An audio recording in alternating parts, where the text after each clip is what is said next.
स्वागत है आपका मार्केट अपडेट्स में और मैं हूं आपके साथ सुमित कुमार।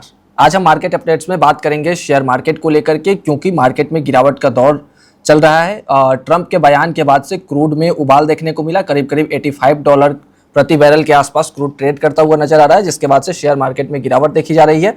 करीब करीब निफ्टी 0.5% के आसपास डाउन है। अगर निफ्टी के गिरने और चढ़ने वाले शेयरों की बात करें तो हिंडाल्को मेटल सेक्टर से हिंडाल्को में करीब करीब 1.80% की तेजी है। या सिप्ला में अगर देखें फार्मा सेक्टर से तो 1.72% की तेजी है। भारतीय एयरटेल में 1.6% की तेजी, सन फार्मा में 1.29% की तेजी और अपोलो हॉस्पिटल में करीब करीब 1.23% की तेजी फिलहाल देखी जा रही है। यह आंकड़ा करीब 12:30 तक का है, क्योंकि हम इस समय इंटरव्यू रिकॉर्ड कर रहे हैं। अगर गिरावट वाले शेयर की बात करें तो HCL टेक कल रिजल्ट आया था, नतीजों के बाद शेयर में गिरावट देखी जा रही है। 3.29% की गिरावट फिलहाल देखी जा रही है। HDFC लाइफ में भी 3% की गिरावट, इंडिगो में करीब करीब 2.69% की गिरावट और टाटा मोटर प्राइवेट व्हीकल्स में 2.38% की गिरावट देखने को मिल रही है।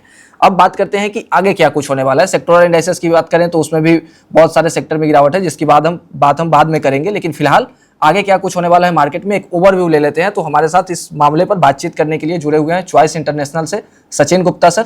कैसे हैं sir? Hi hello Sumit, Sachin good sir. afternoon. Yeah, I'm fine. Thanks for having me today. Thank you sir. क्या लग रहा है सर, यहाँ से मार्केट किस दिशा में आगे जा सकती है? जैसे कि आपने स्टार्टिंग में ही बात की कि क्रूड में उबाल है और क्रूड में उबाल के चलते स्ट्रेट ऑफ हार्मोज पे वापस से टेंशंस के चलते जो geopolitical tensions between US and Iran चल रही है वो वापस एस्केलेट होती हुई नजर आई है, जिसके चलते हम देख रहे हैं कि वीकनेस जो है वो मार्केट में कंटिन्यू होती हुई दिखाई दी है। प्रायर ट्रेडिंग सेशंस की अगर हम बात करें तो करीब 24,000 के साइकोलॉजिकल सपोर्ट से कल के ट्रेडिंग सेशंस में एक पुल बैक मूव जो है वो कंटिन्यू होता हुआ नजर आया, बट आज की शुरुआत वापस से खराब होती हुई दिखी। एक गैप डाउन ओपनिंग के बाद में निफ्टी जो है वो मॉर्निंग से ही स्ट्रगल करता हुआ नजर आ रहा है। वहीं अगर हम बैंक निफ्टी की बात करें तो निफ्टी के कंपैरिजन में बैंक निफ्टी के अंदर आज ज्यादा वीकनेस दिखाई दे रही है। करीब करीब 1.25% के आसपास में बैंक निफ्टी इंडेक्स जो है वो लोअर साइड में ट्रेड करता हुआ दिखाई दे रहा है। सबसे पहले निफ्टी पर ही फोकस करते हैं और निफ्टी में अभी के लिए अगर हम देखें डेली चार्ट्स के अकॉर्डिंगली तो प्रायर डे के जो लोज थे वो एट प्रेजेंट प्रोटेक्ट है, जो कि 24,000 के हैं। और साथ साथ में वो लोज साइकोलॉजिकल सपोर्ट तो है ही, साथ साथ में 100 डेज की simple moving averages daily charts पर अराउंड दैट लेवल से बने हुए हैं, जो कि एक अच्छे सपोर्ट एरिया का काम करता हुआ नजर आ रहा है। मुझे लगता है अगर 24,000 ये एक इंपॉर्टेंट बेंचमार्क जो निफ्टी के लिए अभी बना हुआ है, अगर ब्रेक होता है तो फिर पॉसिबिलिटीज है करीब 23,800 23,750 तक के लिए निफ्टी को स्लिप होने की।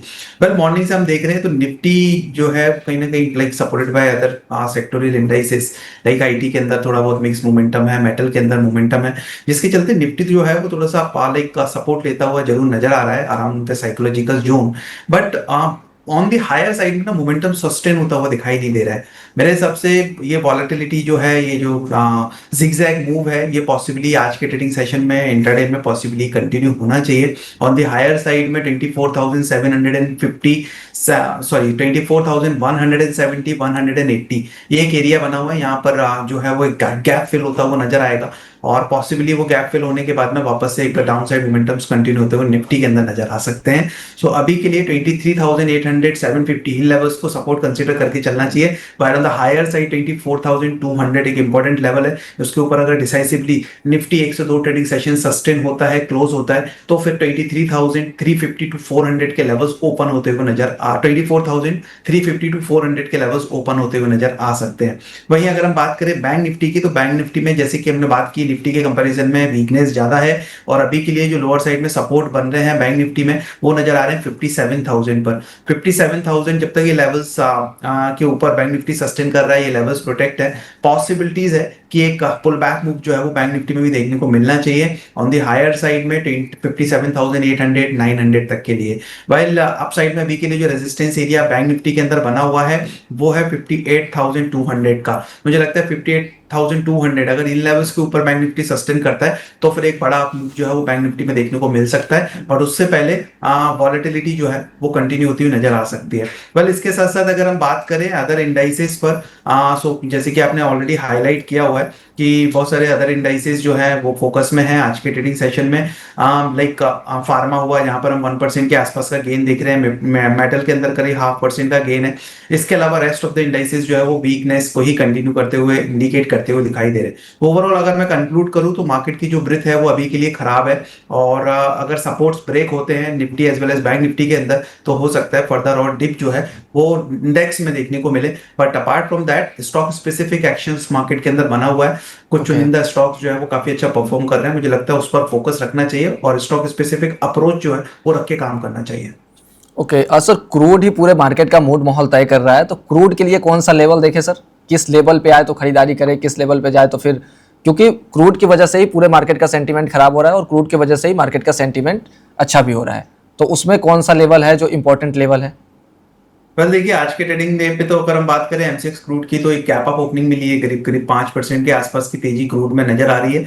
और ये जो लेवल्स थे प्रायर डे पे करीब 7280 73 के आसपास के जोन्स थे। यहाँ पर एक गोल्डन क्रॉस ओवर हमने देखा और उसके बाद में आज कैप अप ओपनिंग क्रूड के अंदर कंटिन्यू हुई है। मेरे हिसाब से जो बाइंग के एरियाज क्रूड के अंदर जो बन रहे हैं वो करीब 7500 टू 7400 के आसपास के ही हैं। अराउंड दैट लेवल्स अगर क्रूड मिलता है तो फिर पॉसिबली एक बार बाई के लिए देखा जा सकता है। ओवरऑल जिस तरीके से एक टर्न अराउंड क्रूड में वापस से देखने को मिला है और जो टेंशंस एस्केलेट होते हुए बढ़ते हुए नजर आए हैं, मुझे लगता है अगर ये फर्दर और बढ़ते हैं तो करीब 8000 8100 तक के भी लेवल्स जो है वो क्रूड ऑयल एमसीएक्स में टेस्ट करता हुआ नजर आ सकता है। सो बाय ऑन डिप्स रखेंगे 7400 7500 इस रेंज में अगर मिलता है तो फिर पॉसिबली एक बार बाई के लिए क्रूड में देखा जा सकता है। 7250 का उस केस में एक स्टॉप लॉस प्लेस करना हो।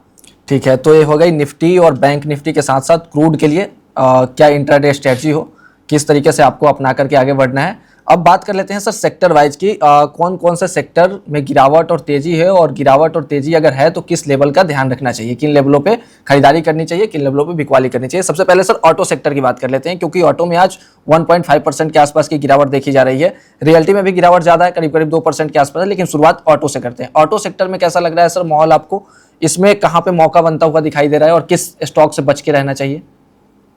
वेल मेरे हिसाब से ऑटो सेक्टर के अंदर जो ओवरऑल अगर हम देखें तो पिछले कुछ दिनों में एक हायर लेवल से एक प्रॉफिट बुकिंग हावी होती हुई नजर आई है। 27,400 के आसपास के जोन्स थे, वहां से एक फर्दर रिवर्सल देखने को मिला है। हालांकि कल के ट्रेडिंग सेशन में एक लोअर साइड से एक रिकवरी मूव अच्छा अटेम्प्ट होता हुआ नजर आया था, बट वो मोमेंटम सस्टेन होता हुआ नजर नहीं आया है। आज वापस से एक वीकनेस कंटिन्यू हुई है। यहाँ पर 20 डीएमएस के आसपास से हमने वापस से एक रिवर्सल ऑटो सेक्टर्स में बनता हुआ देखा है। ऑन द लोअर साइड मुझे लग रहा है करीब 26,300 के आसपास के जो इमीडिएट सपोर्ट एरियाज हैं निफ्टी ऑटो इंडेक्स में, पॉसिबली वो टेस्ट होते हुए नजर आ सकते हैं। वेल इसके अकॉर्डिंगली अगर हम बात करें ऑटो पर कुछ स्पेसिफिक काउंटर्स की, सो यहाँ पर वीकनेस वापस से इंक्रीज होती हुई दिखाई दी है अशोक लेलैंड में।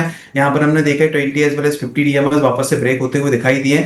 मुझे लगता है ऑन द लोअर साइड में 153 ये एक इंपॉर्टेंट एरिया है। अगर 153 153.30 ये लेवल्स ब्रेक होते हैं तो फिर पॉसिबली 150 टू 148 तक के लेवल्स अशोक लेलैंड में टेस्ट होते हुए कमिंग डेज में नजर आ सकते हैं। इसके साथ साथ अगर दूसरा एक स्टॉक की बात करें तो स्टॉक है Balkrishna industry, okay tyre related stock है। और यहाँ पर अगर हम देखें तो एक वीकनेस बढ़ती हुई नजर आएगी करीब 2150 के आसपास। इमीडिएट सपोर्ट के पास में अभी स्टॉक ट्रेड हो रहा है और 2150 अगर ये फर्दर लेवल्स ब्रेक होते हैं तो करीब 2080 और 2070 इन लेवल्स तक स्टॉक स्लिप होता हुआ नजर आ सकता है। अभी के लिए ऑन दी हायर साइड में 2230 के आसपास में एक अच्छे सपोर्ट एरिया स्टॉक में बने हुए। ओके। और सर रियल्टी को लेकर के, रियल्टी में क्या देखने, वेल चार्ट क्या कह रहा है सर? रियलिटी या रियलिटी इंडेक्स पर अगर हम बात करें यहाँ पे, सो लाइक ओवरऑल अगर हम देखें तो एक अच्छी स्ट्रेंथ रियलिटी इंडेक्स में बनी हुई है। आज के ट्रेडिंग सेशन में जरूर हम एक प्रॉफिट बुकिंग देख रहे हैं ओवरऑल इंडेक्स के अंदर। यहाँ पे करीब ऑलमोस्ट 2% के आसपास में जो है वो इंडेक्स डाउन है। बट स्टॉक स्पेसिफिक जो है अगर रियलिटी सेक्टर्स में हम बात करें तो मोमेंटम लगातार बना हुआ है। Godrej properties, Oberoi realty and इसके साथ साथ में प्रेस्टीज एस्टेट, ये कुछ अच्छे काउंटर्स हैं। मुझे लगता है यहाँ पर बाय ऑन डिप्स कंटिन्यू किया जा सकता है। गोदरेज प्रॉपर्टीज की सबसे पहले बात करते हैं। अगर कोई भी फर्दर डिप वापस मिलती है 2070 से 2080 के आसपास में, मेरे हिसाब से एक बार वापस री एंट्री की जा सकती है। एक बार लाइक शॉर्ट टर्म के पॉइंट ऑफ व्यू से इसमें इन्वेस्टमेंट किए जा सकते हैं। ऑन दी हायर साइड में पॉसिबिलिटीज है करीब 2200-2250 तक के लेवल्स को चेज करने की। इन केस कोई 2070-80 के आसपास एंट्री लेता है तो स्ट्रिक्टली एक स्टॉप लॉस फॉलो करना होगा जो कि करीब 1970 के आसपास का होगा, जो कि इसके प्रायर स्विंग लोज है। इसके बाद हम बात करें ओबरॉय रियल्टी, जो कि काफी लंबे समय से एक अच्छी स्ट्रेंथ कंटिन्यू करता हुआ नजर आया। 1750 के आसपास के ब्रेकआउट लेवल्स थे और उसके बाद में स्टॉक कंटिन्यूसली जो है वो उसके ऊपर ही सस्टेन करता हुआ दिख रहा है। रिसेंटली भी पिछले 3 से 4 ट्रेडिंग सेशंस के मोमेंटम की अगर हम बात करें तो 1820 की एक इमीडिएट स्विंग लो से स्टॉक रिवर्स होता हुआ दिखा था और वापस 1820 के अराउंड से रिवर्स होने के बाद आज 1900 के आसपास में मूव करता हुआ दिख रहा है। मुझे लग रहा है 1880 1870 ये लेवल्स पर अगर लाइक ओवरऑल रियलिटी भी मिलता है तो एक बार बाइंग के लिए देखा जा सकता है। अप साइड में 2000 तक के टारगेट और 1870-80 के आसपास अगर कोई एंट्री लेता है स्ट्रिक्टली स्टॉप लॉस 1800 के आसपास का रखना होगा। सो गोदरेज प्रॉपर्टीज है, ओवरऑल रियलिटी है, प्रेस्टीज स्टेट है, इन काउंटर्स पर बाय ऑन डिप्स की स्ट्रेटेजी कंटिन्यू करनी चाहिए रियल एस्टेट सेक्टर्स में। ओके, इसमें सर सवाल भी आया है दर्शकों की तरफ से लोढ़ा और डीएलएफ को लेकर के, इसमें सर कोई मौका बनता हुआ दिख रहा है क्या? पर लोधा लोढ़ा में हमने एक डेवलपर्स। अच्छा मूव देखा है वीक ऑन वीक चार्ट्स पर अगर हम देखें तो पिछले 2 हफ्तों के अंदर करीब करीब स्टॉक के अंदर जो है वो ऑलमोस्ट मोटा मोटी 25% के आसपास के रिटर्न्स जो है वो वीकली बेसिस पे स्टॉक ने डिलीवर किए। पिछले 2 हफ्तों से शानदार तेजी स्टॉक में बनी हुई थी और ये तेजी के बाद में प्रॉफिट बुकिंग जो है वो अभी स्टॉक पर हावी होती हुई नजर आ रही है। लोधा में मुझे लग रहा है कि एक बार लोअर साइड में करीब 1115 1120 ये लेवल टेस्ट होते हुए नजर आ सकते हैं जो कि इसके एक इमीडिएट सपोर्ट एरियाज है। सो करंट मार्केट से अगर मैं बात करूं तो पॉसिबिलिटीज है कि करीब करीब यहाँ से करंट मार्केट से करीब 30 से 35 रुपए का फॉल पॉसिबिलिटी जो है वो स्टॉक में वो देखने को मिल सकता है। तो जो लोग पोजीशंस में है मेरे हिसाब से एक बार एग्जिट करने के बारे में, प्रॉफिट बुक करने के बारे में सोच सकते हैं। 1100 1120 के अच्छे एरियाज है, सपोर्ट के एरियाज हैं, वहां अराउंड दैट लेवल्स एक बार री एंट्री ली जा सकती है। ओके, सर रिजल्ट सीजन भी चल रहा है तो इसमें भी कुछ स्टॉक पे बात कर लेते हैं। टीसीएस में हमने देखा कि रिजल्ट आया उसके बाद से तेजी देखने को मिल रही है। एचसीएल टेक में भी रिजल्ट के पहले कल तेजी देखी गई थी लेकिन आज गिरावट देखने को मिल रही है। इन दोनों स्टॉक को लेकर के सर कौन से पॉइंट है जिस पॉइंट के ऊपर जाने के बाद या फिर नीचे जाने के बाद एग्जिट हो जाना चाहिए? वेल देखिए ओवरऑल अगर हम देखें तो आईटी सेक्टर्स की जो अंडरटोन है वो बेरिश ही है। हम देख रहे हैं कुछ ओके। कुछ दिनों में यहाँ पर पुल बैक्स देखने को मिलते हैं और उसके बाद में वापस से बेरिश मोमेंटम कंटिन्यू होते हैं। तो ये जो पुल बैक मूव है कल के ट्रेडिंग सेशन में हमने देखने को मिला था। एचसीएल टेक के अंदर भी यहाँ स्टॉक करीब करीब 5% के आसपास की गेन दिखाता हुआ नजर आया बट वो मोमेंटम वो तेजी आज फिजल आउट होती हुई नजर आई और वापस से स्टॉक में करीब 3.5% के आसपास के डिक्लाइन जो है वो नजर आ रहे हैं। मेरे हिसाब से अभी के लिए जो है वो इमीडिएट सपोर्ट 1160 इवन 1150 कंसीडर करके चलना चाहिए। एचसीएल टेक के अंदर 1150 के अगर ये लेवल्स ब्रेक होते हैं तो फिर वापस से पॉसिबिलिटीज बनेगी 1100 और 1070 के लेवल्स को चेस करने की। हालांकि हायर साइड में रिवर्सल कंटिन्यू करने के लिए यहाँ पर स्टॉक को करीब 1230 के ऊपर सस्टेन होना जरूरी है। इन केस ऊपर के लेवल में अगर 1230 ब्रेक होता है तो फिर हो सकता है ये शॉर्ट कवरिंग मूव जो हमने देखने को मिला था कल के ट्रेडिंग सेशन में वो और कंटिन्यू रहे और उसके चलते करीब 1280 तक के लेवल्स चेज होते हुए नजर आए। ओवरऑल अगर हम बात करें तो लाइक लंबी अवधि के लिए तो जो लाइक इन्वेस्टर्स अगर इन्वेस्ट करना चाह रहे हैं तो आईटी स्टॉक्स में एक बार मौके तलाशे जा सकते हैं। एचसीएल टेक है, टीसीएस है, इन्फोसिस है, इन काउंटर्स में इन्वेस्ट कर सकते हैं बट टाइम हॉरिजन कम से कम 2 से 3 साल होना चाहिए। शॉर्ट टर्म में अगर कोई देख रहा है 3 से 6 महीने के अंदर अगर कुछ मेजर रिटर्न्स आईटी स्टॉक से मेरे हिसाब से एक्सपेक्ट नहीं करने चाहिए क्योंकि यहाँ पर जो जिगजैग मोमेंटम है, जो वॉलेटिलिटी है वो कंटिन्यू रहेगी। वेल इसके बाद में हम बात कर रहे हैं टीसीएस की। टीसीएस में भी कल के ट्रेडिंग सेशन में एक अच्छा मूव था। आज थोड़ा सा जो गेन्स है वो होल्ड होते हुए नजर आ रहे हैं। वेल कल हमने जो बाइंग देखी थी वो वॉल्यूम बाइंग देखी थी स्टॉक के अंदर बट अभी भी ऑन द हायर साइड में एक इमीडिएट रेजिस्टेंस स्टॉक के अंदर है जो कि करीब 2240 के आसपास में है। 20 डीएमएस के आसपास के एक रेजिस्टेंस एरियाज हैं और around that level he stock जो है वो एक रेजिस्टेंस को चेज करता हुआ नजर आ रहा है। आज करीब 2228 के आसपास से स्टॉक में एक रिवर्सल देखने को मिला है। वेल मुझे लगता है 2200 के ऊपर सस्टेन करना है आज के ट्रेडिंग सेशन में स्टॉक को जरूरी है। इनकेस अगर टीसीएस 2200 के ऊपर आज सस्टेन करता है तो फिर पॉसिबली एक ये पुल बैक मूव जो है वो करीब 2300 2320 तक के लिए कंटिन्यू होता हुआ नजर आ सकता है बट अगर आज 2200 के नीचे ही क्लोजिंग मिलती है तो फिर वापस से नियर टर्म में स्टॉक करीब 2070 तक के लेवल्स को चेस करता हुआ दिखेगा। ओके सर, कल्याण ज्वेलर्स को लेकर के क्या व्यू है क्योंकि 5 सत्रों में हम देख पा रहे हैं कि 45% के आसपास की तेजी देखी गई है। आगे क्या इसमें निवेश करना चाहिए, चार्ट क्या बता रहा है सर? और इसके साथ ही पीसी ज्वेलर्स को लेकर भी थोड़ा बता दीजिएगा क्योंकि दर्शकों की तरफ से पीसी ज्वेलर्स को लेकर भी सवाल आ रहे हैं। फिर कल्याण ज्वेलर्स में एक अच्छी तेजी के बाद में एक इमीडिएट रेजिस्टेंस के पास में स्टॉक आके रुका हुआ है वो है 535 का। ये जो प्रायर स्विंग हाइज है ये अक्टूबर 2025 के आसपास के हाइज हैं और मुझे लगता है अगर ये लेवल्स ब्रेक होते हैं तो वापस से स्ट्रेंथ जो है वो कंटिन्यू होती हुई नजर आएगी स्टॉक के अंदर। सो 535 अभी के लिए इन लेवल्स को क्लोजली वॉच करना चाहिए। अगर ये लेवल्स ब्रेक होंगे तो जो रेजिस्टेंस है उसके ब्रेकआउट्स कंफर्म होंगे और इन लेवल्स के ब्रेक होने के बाद में स्टॉक में करीब करीब 580 to 600 तक के लिए मोमेंटम कंटिन्यू होने की पॉसिबिलिटी है। कंडीशनल बाय रहेगा 535 के ऊपर ही।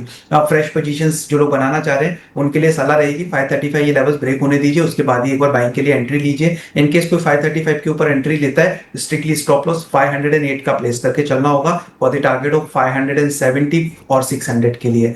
भाई जो लोग ऑलरेडी इन्वेस्टेड हैं स्टॉक के अंदर, लोअर साइड से इन्वेस्ट किया हुआ है, वो होल्ड कर सकते हैं पोजीशंस को। उनके लिए अभी के लिए जो स्टॉप लॉस रहेगा 580 रहेगा और उसके साथ पोजीशंस में बने रहिए। जैसे ही 535 ब्रेक होगा अच्छा मूव पॉसिबली देखने को मिल सकता है स्टॉक के अंदर। इसके बाद हम बात कर रहे हैं पीसी ज्वेलर्स की। सो पीसी ज्वेलर्स लिमिटेड में अभी के लिए अगर हम देखें तो एक रेंज बाउंड मोमेंटम ही है, इसके अंदर ब्रेकआउट कंफर्म होगा 11 के ऊपर। जैसे ओके 11 रुपए का ये स्तर ब्रेक होता है स्टॉक में, पॉसिबली मोमेंटम जो है वो करीब 12.50 और 13 रुपए तक के लिए कंटिन्यू होता हुआ नजर आ सकता है। अभी के लिए जो सपोर्ट एरिया स्टॉक में बना हुआ 8.5 के आसपास में है।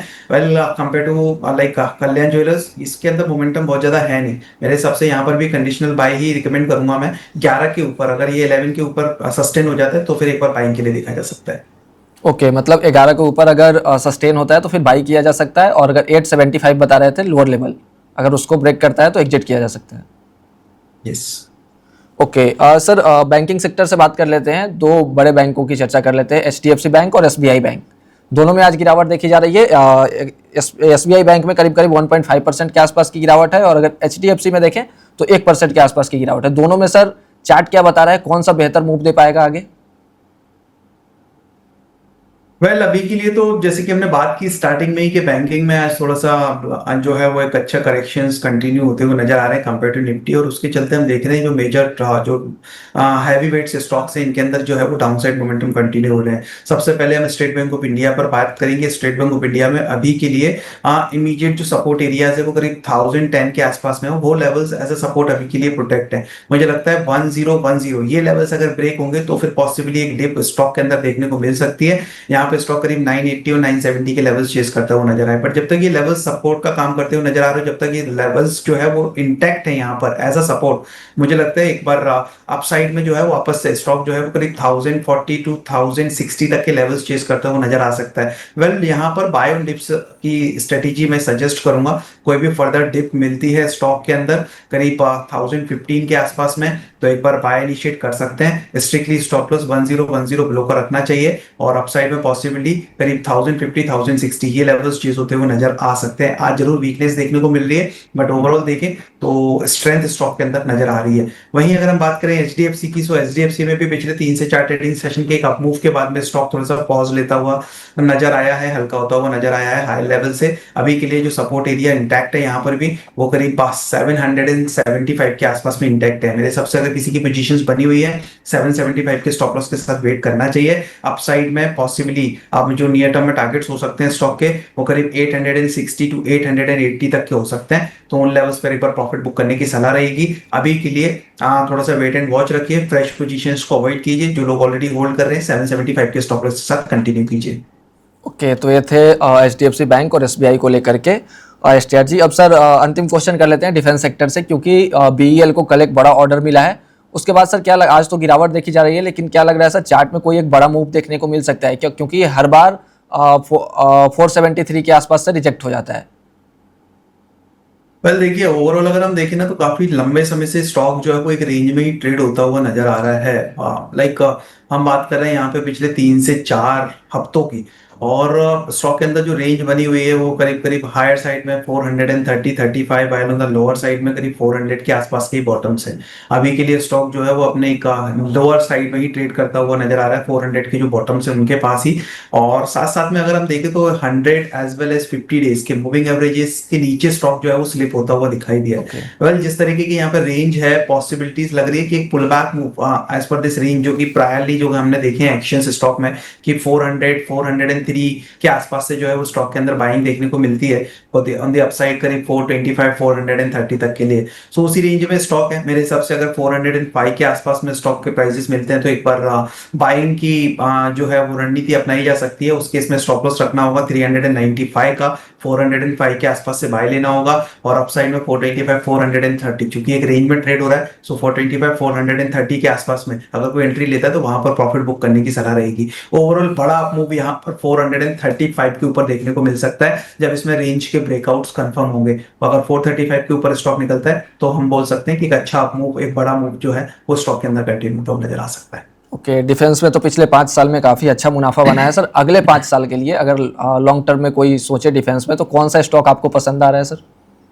पर मुझे लगता है अगर अगले 5 साल, चूंकि काफी बड़ा होराइजन है, तो मेरे हिसाब से टेक्निकली अगर मैं बात करूं, तो जो अभी के लिए जो चार्ट्स पर अच्छे नजर आ रहे हैं उसमें से HAL एक वन ऑफ द काउंटर यहाँ पर नजर रखी जा सकती है। ओके।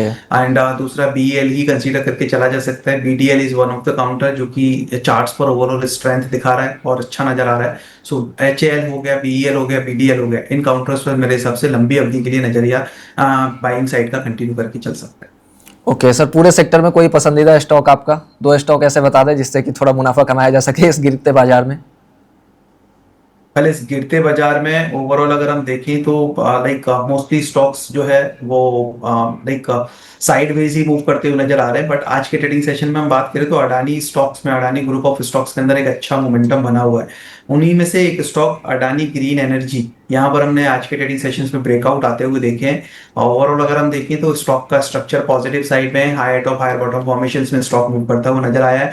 और 1590 के आसपास के ब्रेकआउट एरियाज थे जो कि आज ब्रेक करते हुए नजर आए हैं, और उसके ऊपर ही स्टॉक सस्टेन कर रहा है। एट प्रेजेंट स्टॉक 1605 1606 पर ट्रेड होता हुआ नजर आ रहा है। यहाँ पर मेरे सबसे एक बार बाय इनिशिएट किया जा सकता है 1570 के स्टॉप लॉस के साथ। अपसाइड पॉसिबिलिटीज नजर आ रही है करीब 1670 टू 1680 तक के लिए। ओके।